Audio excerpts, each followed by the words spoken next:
You want to sell, but there's a tenant living in the property. Can you even do that? Yes, you can, and landlords do it every week here in Staten Island and Brooklyn. What gets people in trouble isn't the sale, right? It's what they assume that they're allowed to do to and with the tenant on the way to the sale. I'm Joseph with the Bridge and Boro Team at Real Broker.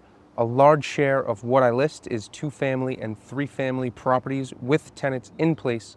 So this is a normal Tuesday for me, right? I put together a free guide on the notice rules, the paperwork, and how to think about pricing a tenant-occupied property. It's on my website, ranolarealestate.com, but I try to make it as easy as possible for you. I put it in the description and the pinned comment below. Go utilize this. It's free, it's easy, and it just kind of breaks it down for you. So let me give you the one idea that everything else hangs on.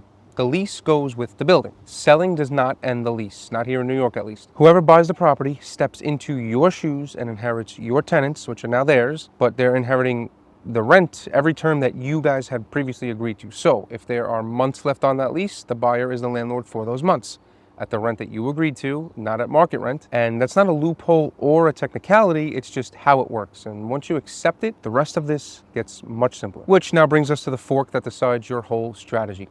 Do you have a fixed term lease with time left on it or a month-to-month tenancy? A fixed term lease has an end date, and that end date has to be honored by you and by whoever buys the building. Month-to-month is a tenant who never signed a lease or whose lease ran out maybe years ago and they just stayed, you didn't renew it, you just kept taking the rent every month, but that gives you considerably more flexibility. But at the same time, right? More flexibility does not mean you can hand somebody a letter and tell them to be out by the first of the month. New York requires advance written notice to end a month-to-month tenancy. And the part that a lot of people don't realize is that the notice period gets longer the longer that your tenant has lived there. So roughly speaking, it's 30 days for a newer tenant, 60 days once they've been there for a while, and 90 days for a long-term tenant. So slow down on that one because this is very important, right? If you owe 90 days and you serve 30, that notice is defective. The clock never started and you just burned months. Your attorney will confirm which tier applies to your tenant before anything goes out the door.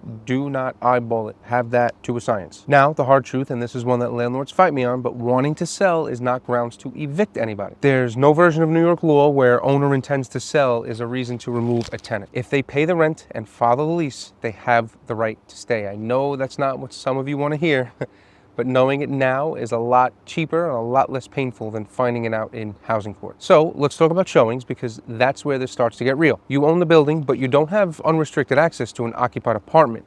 You have the right to enter at reasonable times with proper advance notice. You can't just let yourself in. So check your lease because a lot of leases spell out exactly how much notice you actually owe, and your attorney can tell you what applies if yours doesn't. And here's the practical reality that's not really in the guidebooks, right? A tenant who feels blindsided can quietly make your property impossible to sell without ever breaking a single rule. Right? They can turn down that Saturday slot. They don't answer the phone, or they mention the leak to your buyer while you're standing right there, or not standing there, whatever. You can't force somebody to be enthusiastic. So from day one, treat that tenant like a partner instead of an obstacle. And it's the right thing to do anyway, right? It depends, I guess, on what kind of landlord you've been the entire time they've been there, but it's always nice to just lead with respect and synergy. Tell them early and honestly that you're selling, and tell them that their lease is protected and it goes with the property. Most tenants hear the word sale and assume they're getting thrown out, especially when they have a family or something. It's just that much harder. And that fear is what turns a neutral, on-the-fence tenant into a hostile one. Then make cooperation worth something, right? Batch your showings into a couple of windows a week.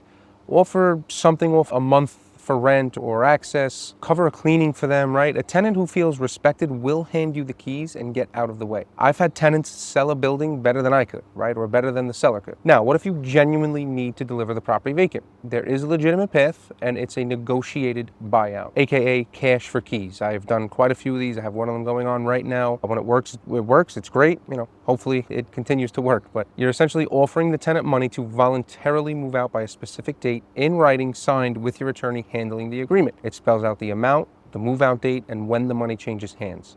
I'm not going to throw a number at you because the number depends entirely on leverage. A long-time tenant paying well under market is expensive, and somebody already planning to move is not. But what I will tell you is that a buyout is very often the fastest and cheapest answer once you count, right, everything in total, right? The months, the legal fees, the mortgage that you're carrying the whole time, and the potential of them being upset and maybe causing issues. It's typically a lot cheaper if you guys can come to this type of agreement. The last thing to understand is that a tenant changes who your buyer even is, right? Most owner-occupant buyers can't use your property at all. They need to move in, and if your tenant has months left on a lease, that buyer is out. The investor is the opposite. To an investor, a paying tenant is income starting on day one, and a signed lease is evidence, not a complication. So your pricing and your marketing both have to face the investor in that case, right? Not the family looking for a house. So it's a different pool, a different pitch, and it's often a different number. And one landmine before you do anything at all, find out whether the unit is rent stabilized or rent controlled, because if it is, everything I just told you changes. Throw it all out, start the video from here. Nothing here is legal advice for your situation regardless. New York tenant law is genuinely complicated, and the penalties for getting it wrong are severe. So use a real estate attorney, right?